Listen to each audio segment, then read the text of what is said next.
Nolan's new film, Oppenheimer, is a biographical movie about Robert Oppenheimer, the father of the atomic bomb, which will be released in theaters on July 20th. Who is Oppenheimer, and what is the story of this film? Oppenheimer is based on the American bestseller, American Prometheus, The Triumph and Tragedy of J. Robert Oppenheimer, which depicts the life of Oppenheimer intertwined with success and tragedy. The plot of Oppenheimer will describe how Robert Oppenheimer led the development of the atomic bomb in the famous Manhattan Project during World War II. The film will also explore his conflicted inner world as a scientist who discovered that his invention had the power to destroy the world, and thus fell into a moral and conscience dilemma. But in the situation at that time, he had to destroy the world first for the sake of world peace. The film will also discuss the complex issues that Oppenheimer faced in the fields of science, ethics, and politics, as well as his views on nuclear weapons and his involvement in the nuclear nonproliferation movement. Robert Oppenheimer was an American theoretical physicist, known as the father of the atomic bomb. He was born in New York City on April 22,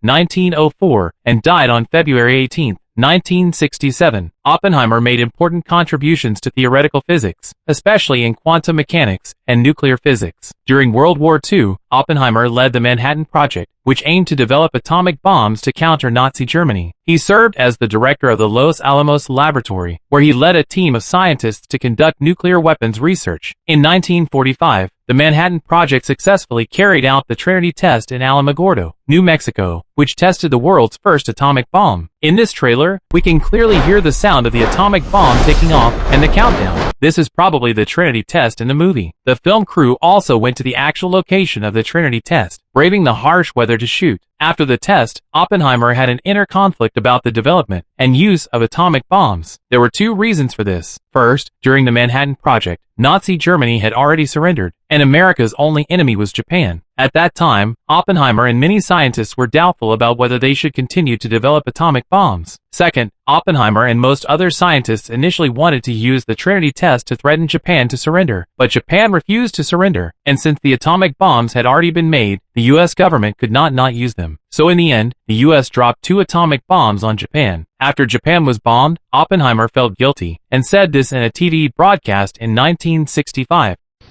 We knew the world would not be the same. Few people laughed, few people cried, most people were silent.